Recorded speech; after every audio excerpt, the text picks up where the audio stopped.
As to the evil which results from a censorship, it is impossible to measure it, for it is impossible to tell where it ends. And this week's opening quote comes from Jeremy Bentham. Welcome to Surviving the Matrix, ladies and gentlemen. My name is Maxwell Egan. It's a pleasure to be with you once again, and I will be your host for the next hour. Censorship really is the first act of a criminal government, folks. I've said this many times before. Censorship, when you really start to see it rolled out in the level that we're seeing it rolled out now, it really is a great indication of just how far into decline we've gone.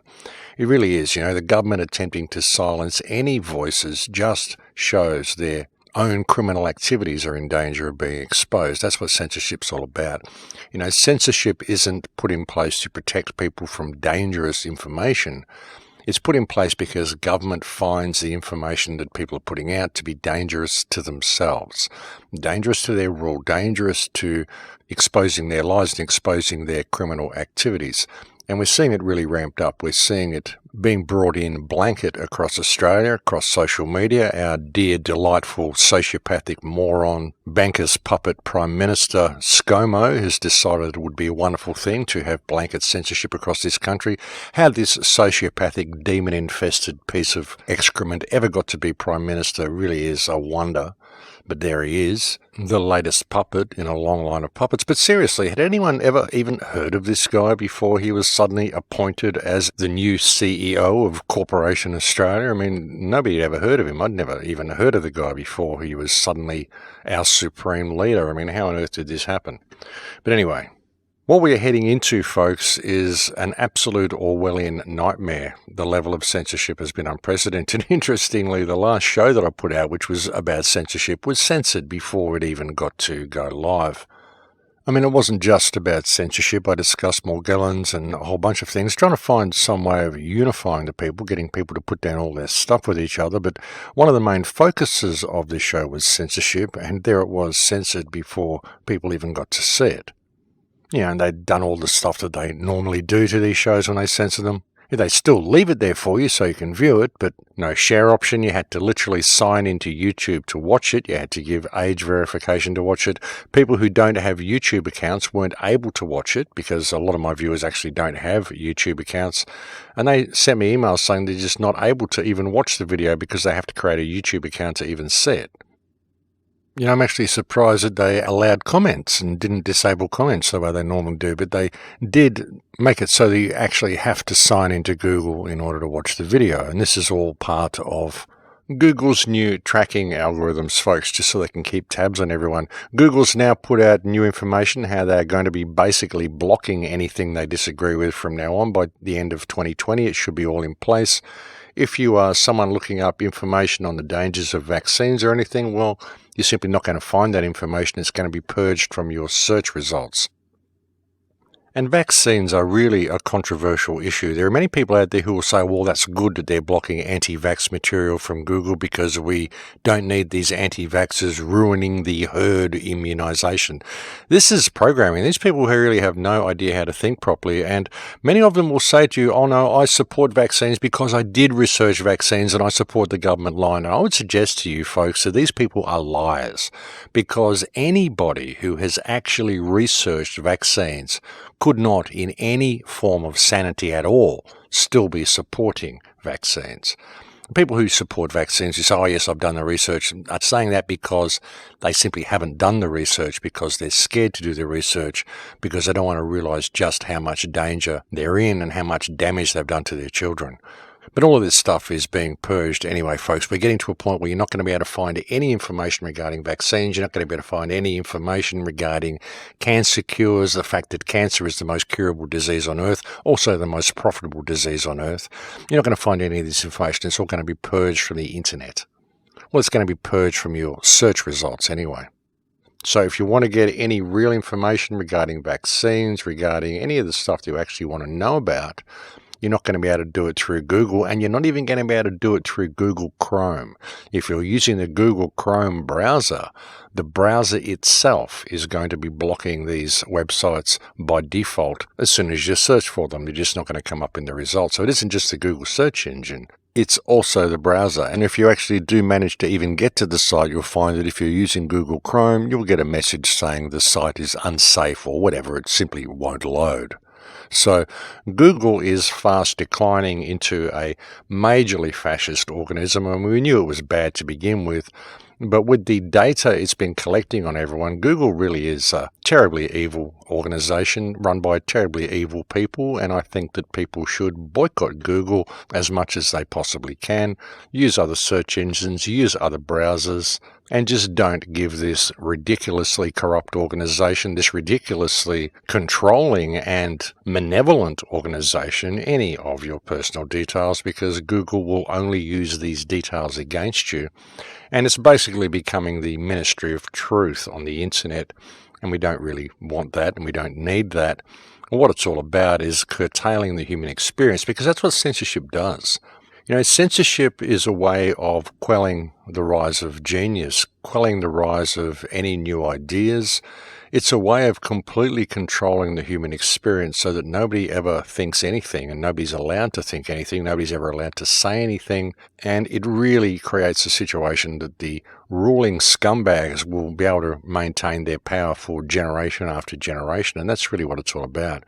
They just don't want people thinking outside the box that they have constructed, because they think that their box is the box that should be put in place for everybody. As said once by, I think it was Martha Graham, she said, censorship is the height of vanity.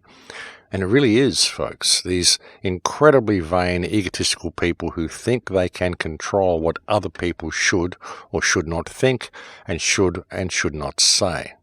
And really it's because they wish to run the world in the way they are running it. But it's really getting out of control, folks. As I said, they've censored my last radio show. They've censored my YouTube channel, my last video clip on my YouTube channel anyway. I've done it with other ones. I mean, they've deleted a whole bunch of my clips recently as well. And it's really about all they can do at the moment. I mean, they can censor me. They can put the odd strike on my channel, and I've still got one strike on my channel.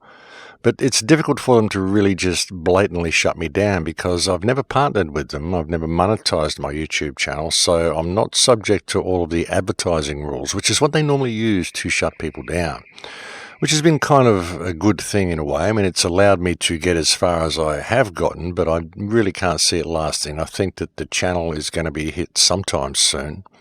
And also I think, you know, the fact that I've never monetized, which means I've never linked the channel up to my bank account, so they can't really find me that way. I've never live streamed on the channel because I can't live stream because you need to verify yourself with a cell phone in order to live stream, and I don't have a cell phone, so I've never linked the account up to a cell phone. Plus, I use a VPN on my internet connection, and I have for a while, and there's nothing in the real world that is registered in my name that really can track me to the location that I'm at. So it's an interesting thing. I wonder why they let me last so long, but sometimes I think it's because they're trying to track me and they're trying to get as much data on me as they can while they're doing it. I think perhaps I'm a little bit of an enigma for them because I don't think they have too many people on YouTube who don't have cell phones and don't have credit cards. Yeah, and even all the other stuff, I mean, I don't have any subscription section on my website. I don't have anything for sale anywhere. I've never sort of allowed economics to get into it. So there's never been any type of economic connection to connect me to my YouTube channel and to connect me to the real world. It's just an interesting thing how it's all worked out. But I've never done any economics. I've never allowed anything to get in the way. I've never tried to sell anything or sell any books or any of that sort of stuff because to me, I mean, this is about freedom. That's what it's all about. It's about sharing information and it's about freedom. And I think it's important not to allow economics to get in the way. I mean, if people are doing this because they want an income from YouTube, well, they've kind of missed the point of what this is all about because the ultimate goal here is not income, it's freedom. And look, even in saying that, I mean, I'm not attacking people who have monetized their accounts because everybody needs an income. Everybody needs something to survive on. And I have no problem at all with people who have monetized their accounts. I just saw it as a trap. I always thought that, well, this monetization is going to lead to censorship. It's going to lead to people not only sensationalizing their YouTube clips, and it's going to make it more about clicks than truth for them, possibly. I mean, some people are going to have that mindset, whether they know it or not. But it's also a trap that's it's going to ultimately lead to censorship and lead to a lot of people becoming dependent upon YouTube as a money source and a source of income, and then being suddenly shut down and being deprived of that income. And it was ultimately a trap. So yeah, it's just a route that I never went down. So like I said, there's nothing to economically connect me to my account, and it's just a weird thing, no phone, no credit card.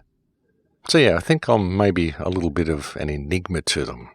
Plus, as I said, they're probably looking for as much evidence as they can get on me for whatever it is they have planned in the future for everybody, I imagine. But then it's probably far more beneficial for them to simply attempt to discredit me and hope I go away. So that may be some of it. But as I said, folks, I think the censorship is coming anyway. I think they're going to shut me down eventually. They're certainly hitting my channel in every way they can without actually physically shutting me down. As for example, like I said, it was very, very difficult for anyone to view last week's radio show on YouTube.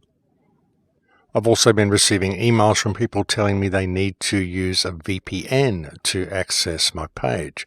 I'm not sure whether they mean my YouTube page or my website, but I think there are some people who are having trouble with both of them. So yeah, it would appear, according to some people, that even the Crow House YouTube channel is censored and you need to have a VPN to access it. That's, of course, if you're in Australia.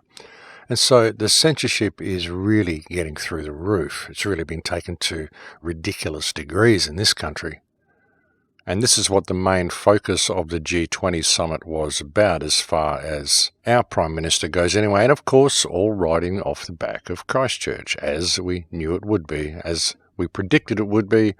And there it is, folks. It really has snowballed around the world, this whole Christchurch event. It has been used to bring in blanket censorship. There's so many channels being shut down, so much information being purged, so much being changed with the results in search engines, and even coming back to the event itself, the way they've censored the video and all that stuff. And the reason they've censored the video, folks, is because the video shows that the official narrative is false. The video simply does not support the official narrative of what happened in Christchurch.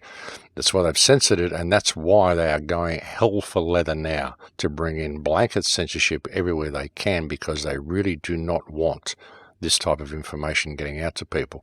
They don't want any information getting out to people. They only want to control what people think. They want to be able to control every single piece of information that anybody gets about anything. And it's all got to be designed to support the government line, or it will not be deemed as acceptable. So it's going to make any form of open research on the internet virtually impossible unless we start moving to different search engines and moving to certain browsers, different browsers.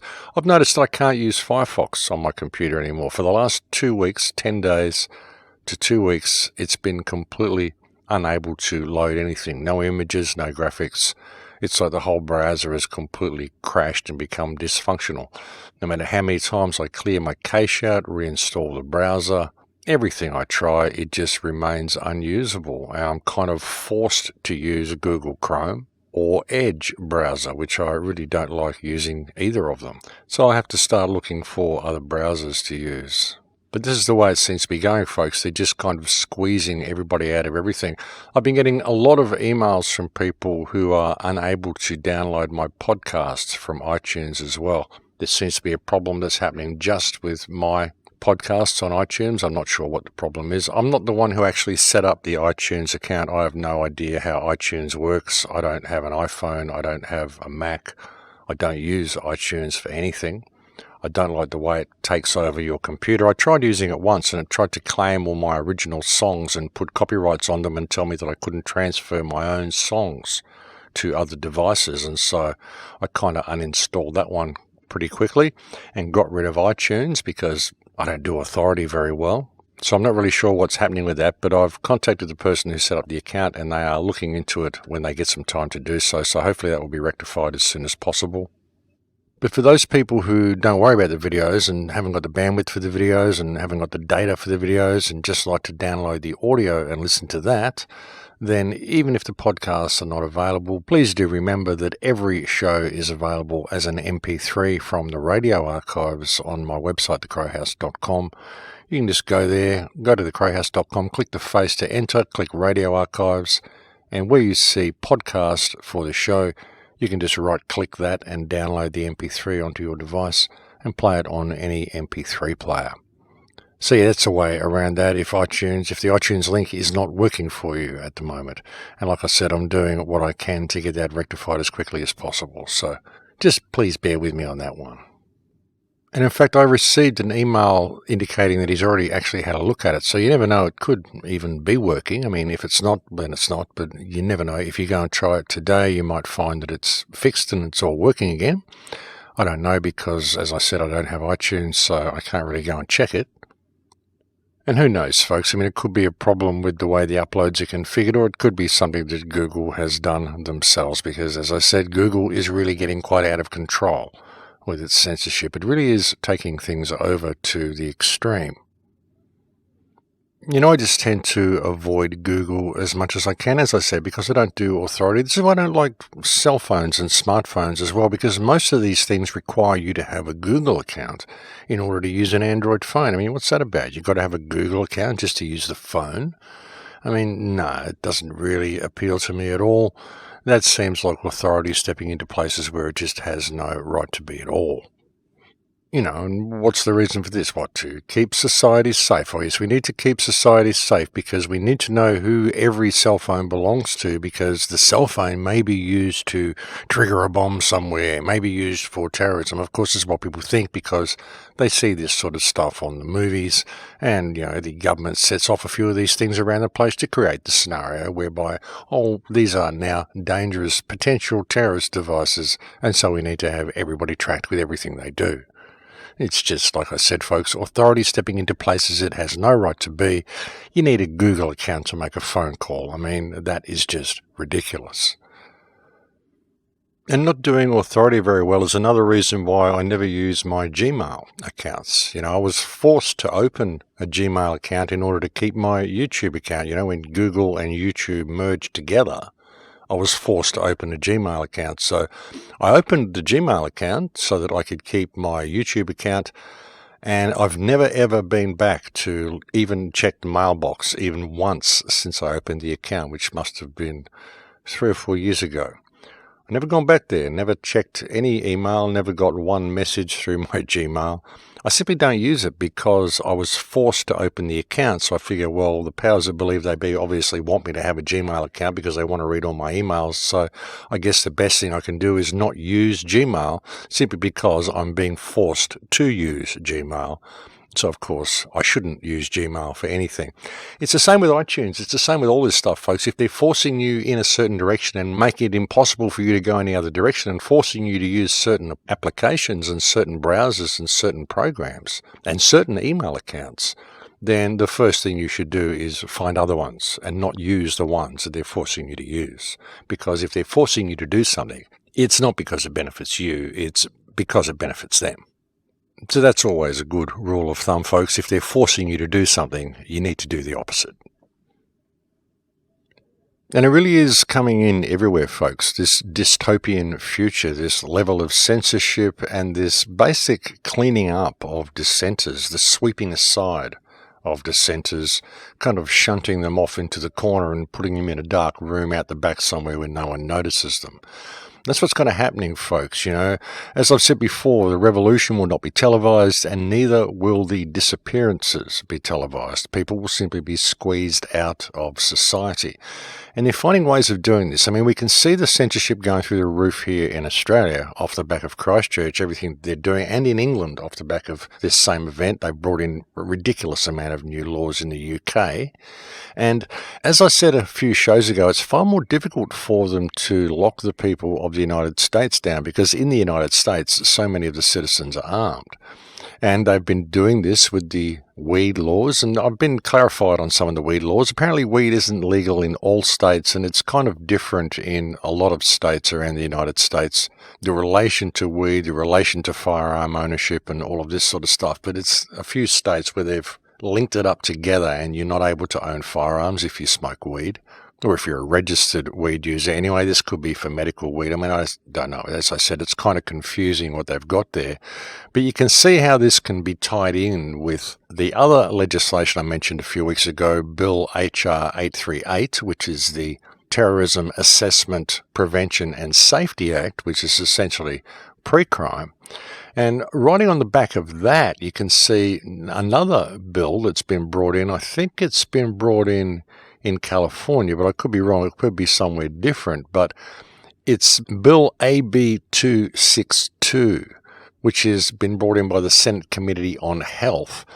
And it covers communicable diseases. And what it refers to, the summary, it refers to local health officers, what they would do during an outbreak of communicable disease or upon the imminent and proximate threat of a communicable disease or outbreak that threatens the public health. You've got to look at the wording of these things, folks, and bear in mind that recently in the United States they considered measles to be an epidemic, and they wanted to bring in forced vaccinations that might have been in New York. I'm not sure, I might have got the state wrong, but someone was talking about bringing in forced vaccinations because there was a measles epidemic happening. A measles epidemic, they called it. I mean, folks, measles is a normal childhood disease that actually strengthens your immune system. So you look at this bill, it gives the state public health, it says here on the bill, gives the state public health officers the broad authority to detect and monitor and prevent the spread of communicable diseases. So they're talking about forced vaccinations. And it also talks about adopting and enforcing regulations requiring strict or modified isolation, to take measures as necessary, and it gives the officer the ability to take possession or control of the body of any living person and to isolate, inspect, and disinfect persons, houses, or destroy objects that are maybe considered dangerous. I mean, to destroy them when ordinary means of disinfection are considered unsafe. I mean, if you really look at this bill, folks, this bill, the wording of it is so broad that it virtually gives the state health authorities the ability to arrest and detain, isolate anybody that they want, and to basically burn their house and all their possessions down simply because they haven't vaccinated their children for measles. This is the wording of this, folks. I mean, it gives the authorities the right to actually be able to do this for something as simple as measles, to simply arrest someone, separate the parents from their children, isolate them, take possession of any living person, and to disinfect their house. And, of course, fire is a very good disinfectant, isn't it? I mean, this is just absurd, folks, the broadness of this bill and what they can do with this.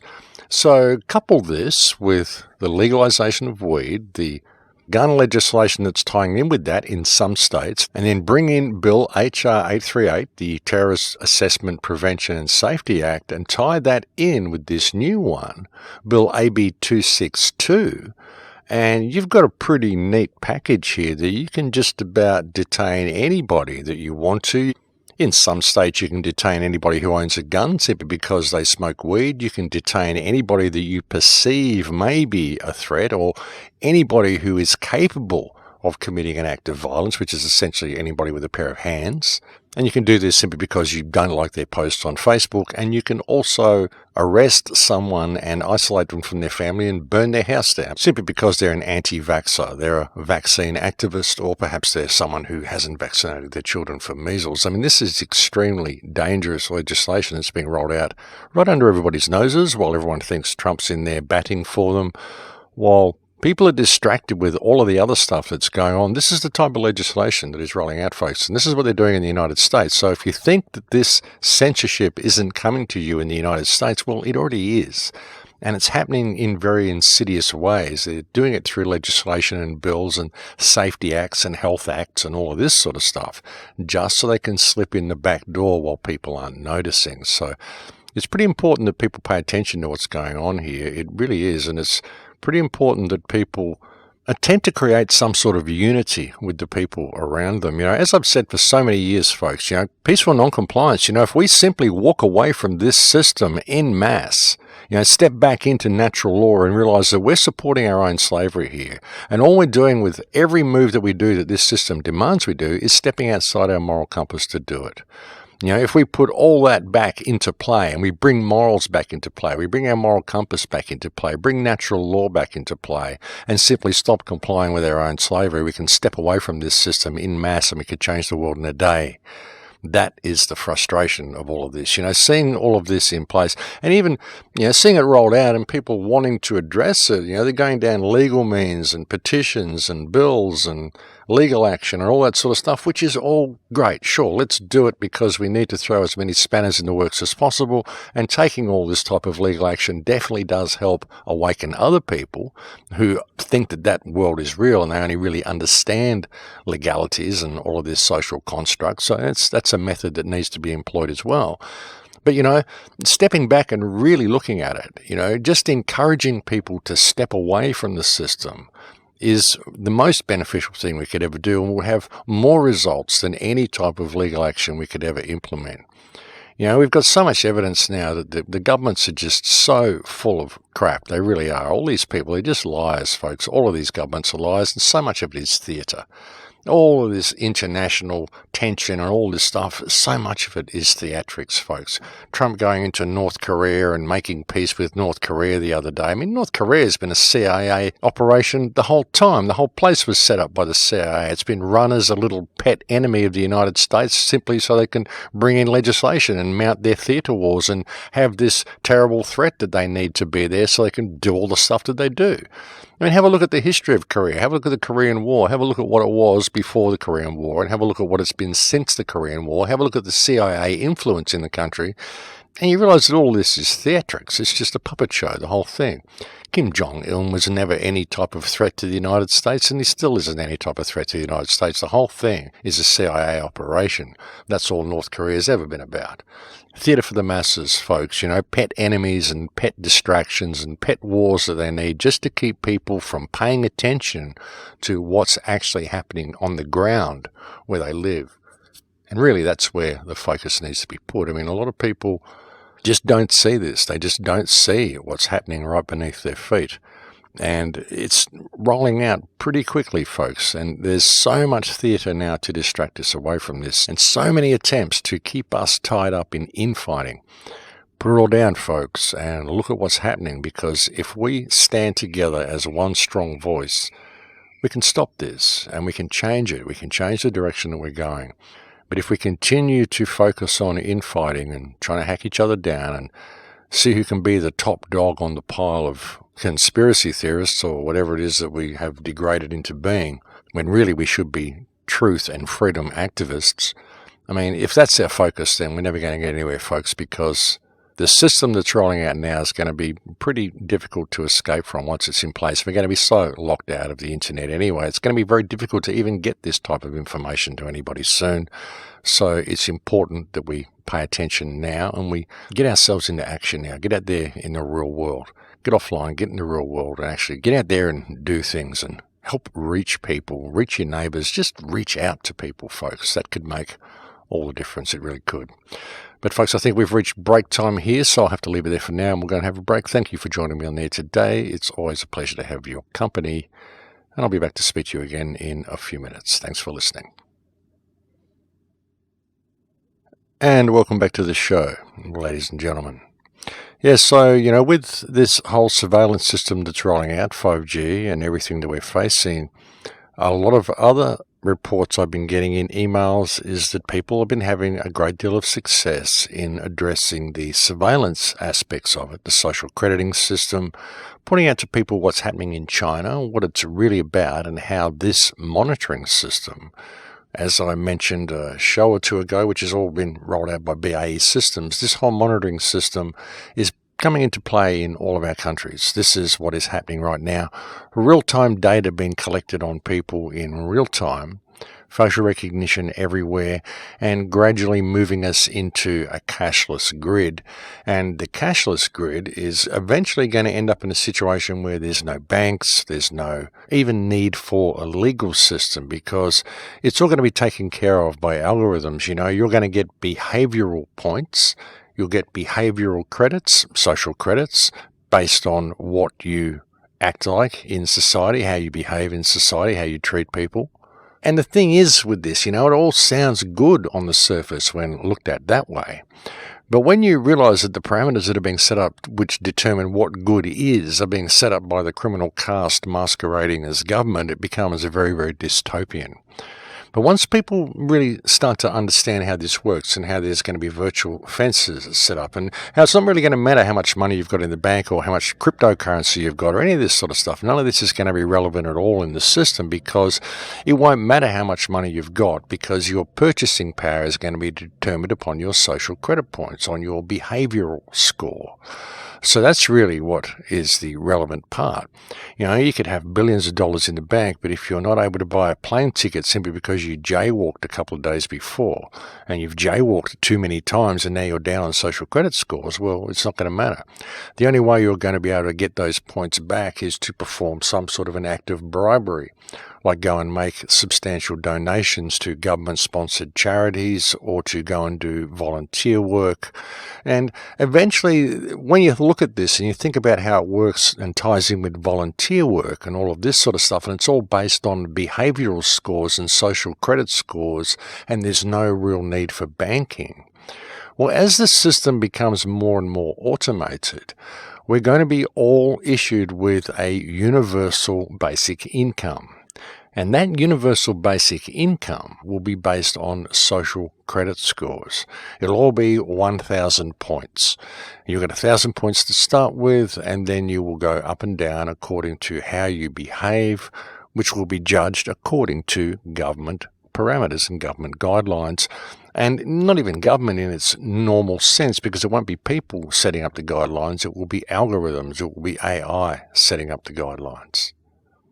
And that's why there'll be no real need for a legal system as well, because your punishment, should you commit a crime, will be determined by the algorithm. It will already know what your social credit score is, and your punishment will be determined by that social credit score. I mean, if you commit a serious crime like hurt somebody or steal or something like that, you'll be instantly locked out of the system. They'll know it was you. It'll all be on camera everywhere, blah, blah, blah.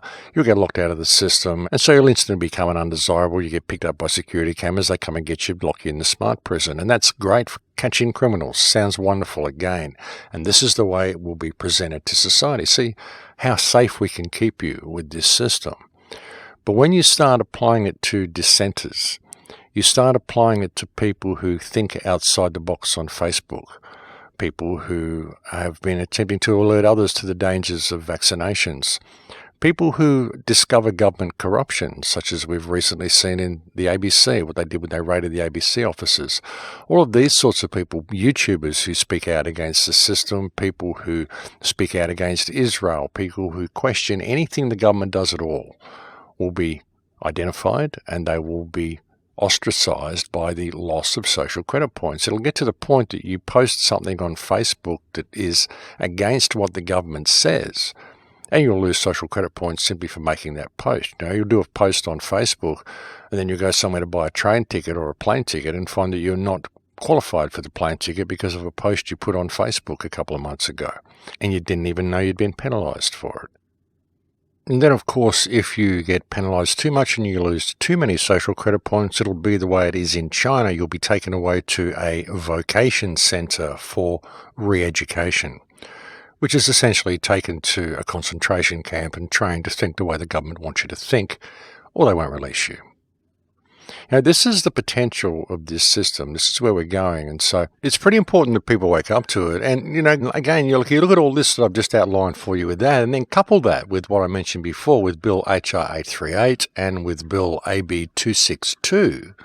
And you can see where they're going with all this, ladies and gentlemen. So, when you really start pointing this out to people, again, it's been having a pretty good effect in waking people up to what this 5G system is really all about, what the Internet of Things is really all about. And the Internet of Things is being taken to the next level as well. I don't know whether you've noticed, but someone posted a link on one of my shows, I think it might have been last week's show, about new invisible cameras that are coming into play in cell phones. This is greatly sought after technology, apparently. The whole concept of having a camera in the front of your cell phone, but it takes up that little space. There's always a little notch there where the camera lens sits. They want to get rid of that. They want to be able to have an invisible camera on the front of your phone that can see through the pixels on the phone because it's aesthetically better. This is the excuse they're using. They're saying, yes, this will sell more. It will be more attractive to people. But what they're saying is, well, yes, we're developing a hidden camera that can sit behind any screen and it can watch you in real time and deliver a crystal clear picture. This is what we're working on. So you think about how this goes as well when you tie it into the Internet of Things. If you've got anything with a translucent face on it, like, any screen, like a mobile phone or a TV or a computer or anything like that, or perhaps even a digital clock or a clock radio or a baby watcher, or perhaps even a jar of makeup, the thick translucent glass on a makeup. You think about it, when all of these things have got microchips in them, everything is connected to the internet because of the Internet of Things, everything's chipped, everything's tracked, it means everything can send a signal. How difficult would it be to put a hidden camera inside any of the items that I mentioned before, inside a baby watcher, inside a cell phone, inside a clock radio, inside a digital clock, inside a jar of makeup, embedded into the glass in the makeup? I mean, any of the things that we have around our house as normal household items, how difficult would it be to embed a micro camera in any of these if they have a translucent type of glass on them, and have that camera transmitting to anywhere you want because everything's got a microchip in it anyway? We're creating a society which is really taking mass surveillance to the next level, folks, and all of it is being presented to us as attractive technology that is going to benefit us. But really what we are doing is we're handing all of our existence over into the hands of artificial intelligence. That's what's happening. And it's happening whether we want to do it or not. I mean, even whether the politicians want or not. The politicians are actually squeezing themselves out of a job.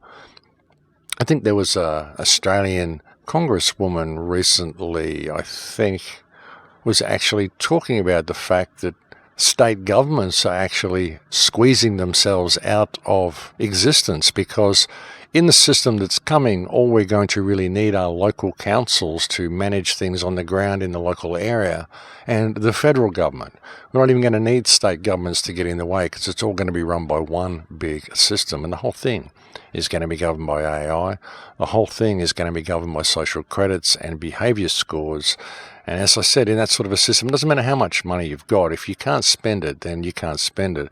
And when everything is digital, when there's no cash, whatever money you've got, whether it's crypto or whatever, it's all digital. You can't actually go into the store and hand them a note. Well, then they have got you, and you have to behave the way they tell you to behave, or they simply won't let you buy anything. And in a world that is run by economics, if you can't buy anything, then you can't live, you can't eat, you can't pay rent, you can't do anything. And that is the beast system, folks. That's what we're moving into. And what really seems to be controlling it more than anything else is actually Google. So, as I mentioned earlier, I would suggest that people start to step right away from Google as much as they possibly can. A little bit of rain happening here, folks. It's been raining here for about a month, about 6 weeks. So this is why you've been getting all of this background noise on the shows recently. So not much I can do about that. That's just the way it is. But yeah, back on topic, folks. This is really, really where we're going. And as I said, a lot of people have been having a good deal of success just waking people up to this. I mean, when you look at it, you put all the pieces in place. I mean, it's kind of a bit of a jigsaw puzzle. But when you start building the picture, it really does become quite clear what's happening. And you look at the surveillance, you look at the tracking, you look at the Internet of Things, you look at where all the technology is going, and really what I've just outlined for you becomes indisputable. I mean, it's not really even a debatable point, and most people can see it pretty quickly once you point it all out to them. The problem is that they don't usually have time to look at this sort of stuff. They don't have time to actually step back from their every day-to-day grind and actually look at all the pieces of the puzzle in order to be able to put it together. They just simply don't have the time because they're kept too busy running on the treadmill, which again is what this system is designed to do. There's all of this stuff going on beneath people's feet, and they're always kept distracted by all the external trappings of life that go with this society. If it's not just the external trappings of life, then it's the international theatrics that we're always dealt with. I mean, we're always led down the garden path with this stuff all the time. There's always some major drama on the horizon, always imminent death, imminent war, imminent this, imminent that, but it never really comes to fruition. It's all designed to keep us on the edge of our seats, keep us living in fear, and make us believe that we actually need government here to protect us, when it's really just them cooking the whole thing up to begin with, you know. One big theatre show, ladies and gentlemen, and it always has been. But through it all, as I said, it's very important that people notice what's actually happening on the ground beneath their feet as we're being distracted with all this stuff. This is why even with all the incredible amount of trolling that I've been getting lately, and it really has been through the roof, the amount of people attacking me over my stance on Christchurch, I'm not even letting it affect me, because it's not about that. It's about staying the course, and that's what all of this stuff is. And it's very interesting that it's all happening now. And it's very interesting that so many people have such a vested interest in making sure attention is shifted away from the clear evidence on the video that exposes the helpers and the car that's there that leaves halfway through. It's very, very interesting that there's so much attempt to distract attention from that. I mean, the amount of fire that I've been coming under it's quite revealing. It really is, because I mean, ultimately in the world of the truth of community, I'm just one small voice that had a different opinion to everybody else. But the amount of attacks that I've got and the amount of attempts to discredit me for simply voicing that opinion with no discussion on it at all is very, very revealing, folks. As I said, you know, the video is banned because it shows the government is lying, it shows the media is lying. We could literally bring them down if attention was put on what is revealed by that video. And it seems to be a huge effort to stop that happening. So, yeah, like I said, folks, it's just important to stay the course. And I think, like I said, it's very revealing that I'm getting so much flack over that. It really shows me that I've actually really hit right on the target with that observation of those handlers in red and that silver Toyota Will VS that left halfway through. But anyway, even that is kind of irrelevant in the face of what we're facing. I mean, what Christchurch was about more than anything is what it's used for, you know, what the event was staged for and what it is being used for. And as I said, we've seen blanket censorship coming out about it. There's some new propaganda film they're releasing as well, some, you know, account of what happened at Christchurch and how they need to now censor live streaming and monitor live streaming on all social media and all the stuff that we've been talking about. Very, very predictable as to why they did it, why they let it happen, and what it's going to be used for. And really that's what we need to focus on, the fact that all this is happening and we can stop it happening by simply not participating in the smart grid ourselves, not participating in smart technology. You know, the frustrating thing for me about it was the fact that the video actually shows that they did it. It shows that they're lying. And it would have been nice to get some focus on that. And as I said, I do find it quite revealing that such an enormous effort has been undertaken to make sure that information is squashed. And as I said, they can't squash the information because it's out there now. So the best thing they can do is attempt massive character assassinations with me. But hey, interesting stuff. Water off a duck's back, and it kind of just, as I said, shows me that I'm over the target. Funny how things turn out when you just observe things without any stake in the outcome either way. Sometimes you ruffle the feathers, folks, but as said by Bill Cooper, when you tell the truth, the real truth, you piss everyone off. And that's just the way it is, and I guess it's to be expected. But as I said, folks, I mean, I'm just one small voice in this movement who had nothing whatsoever to gain by going against the general consensus on Christchurch. And so you've got to wonder why, by pointing out the fact that the Christchurch shooter's video reveals the government is lying, such ire and attention and animosity is being directed towards me for pointing that out and not being directed towards the government. Interesting. But hey, thanks for all the supportive emails and positive comments I've seen on the videos in regard to all this as well. So the support is much appreciated, folks. It does really help when you get some positive input from the listeners and positive input from the viewers.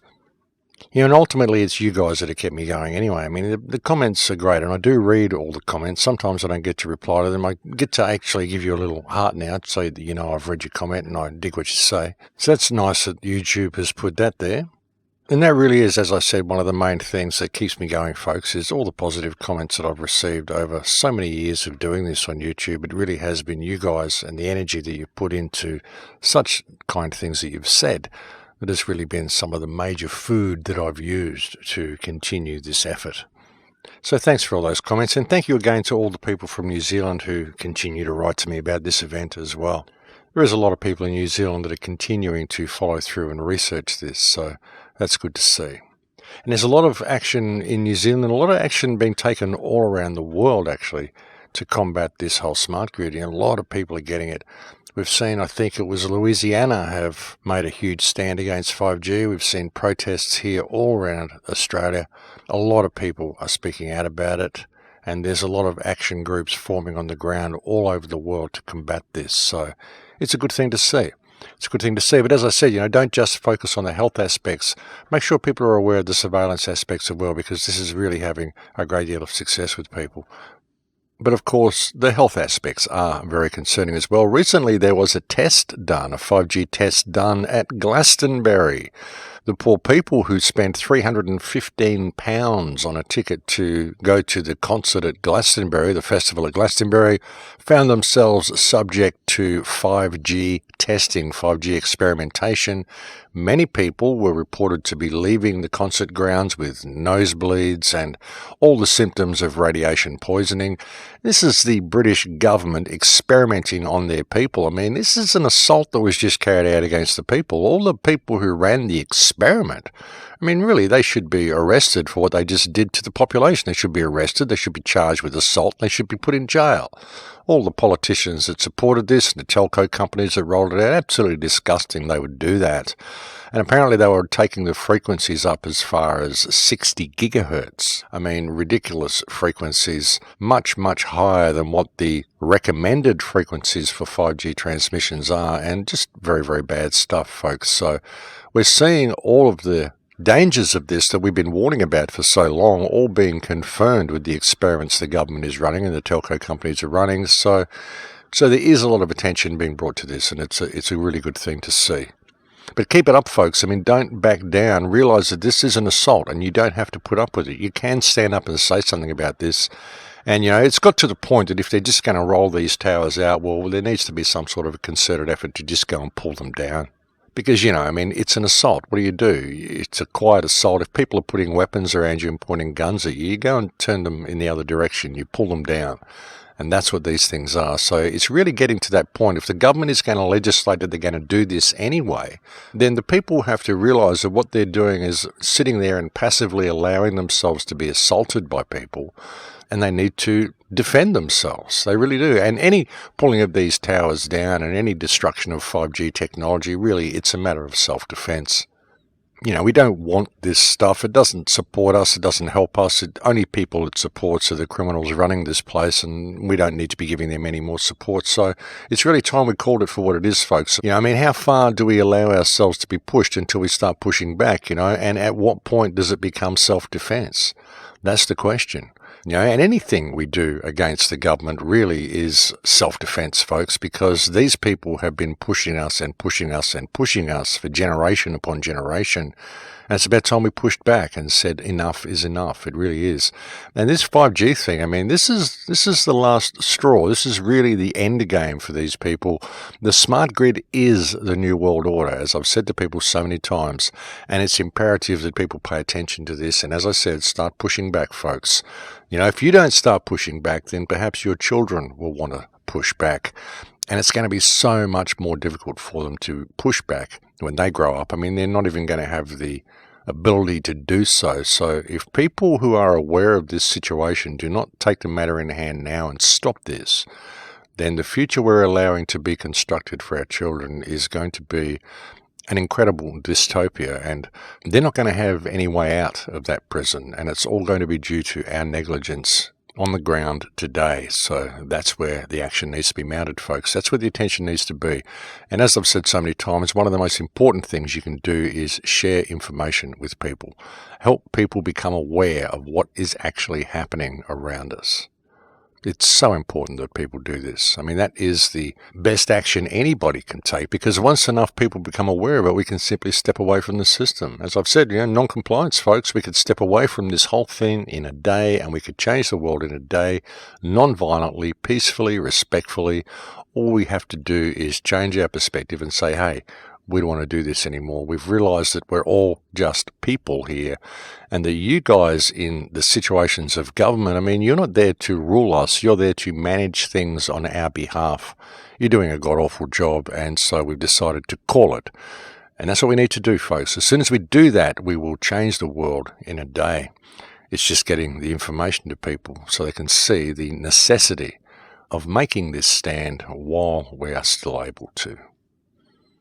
And the hardest part is, and has always been, the sharing of information.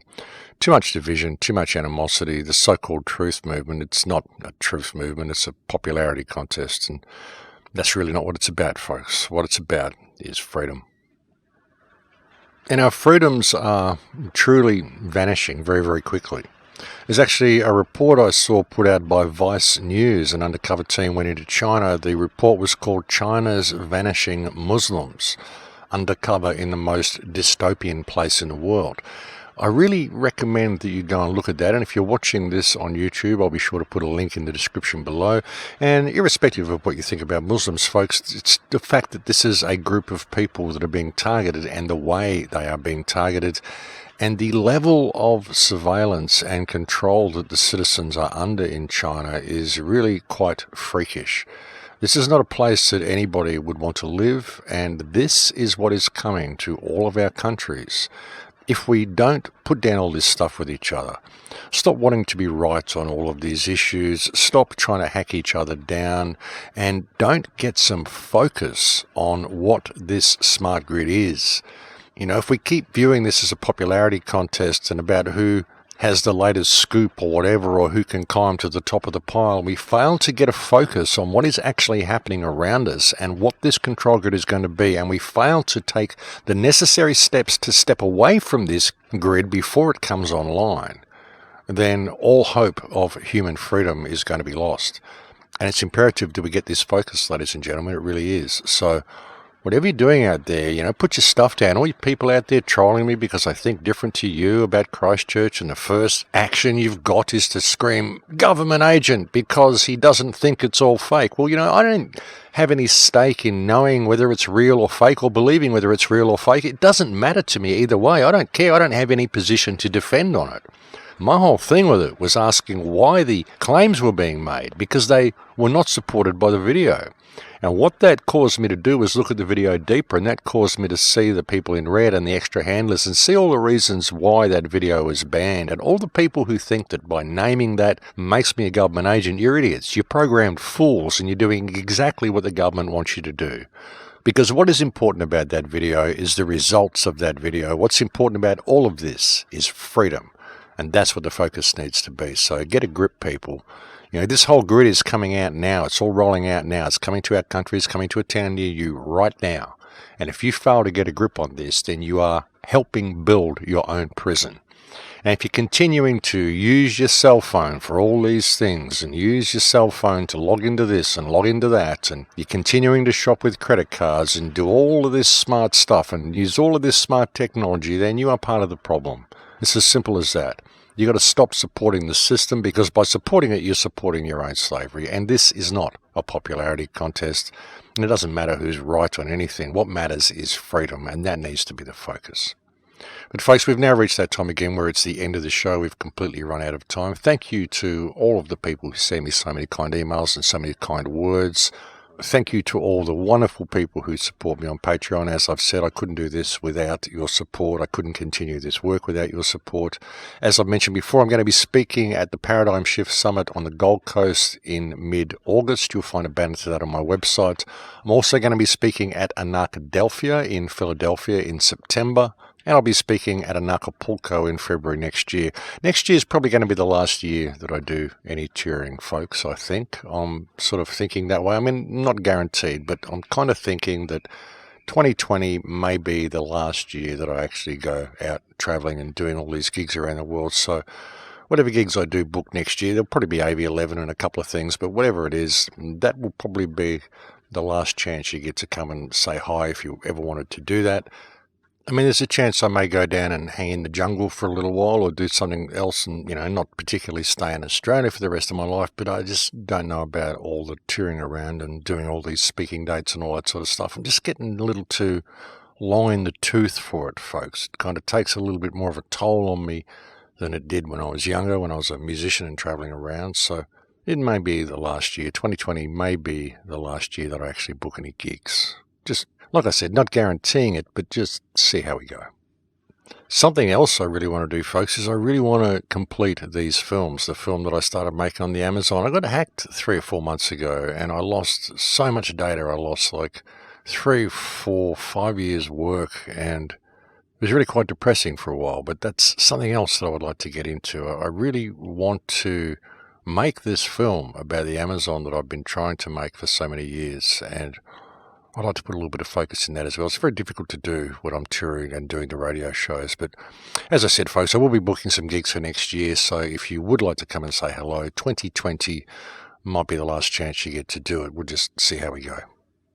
So do look out for those gigs when they happen, and I'll keep you posted. But that is it for me, folks. We've completely run out of time. I'm going to have to sign off now. I'll look forward to speaking to you again next week. Please take very good care. Until then, in Litecoin.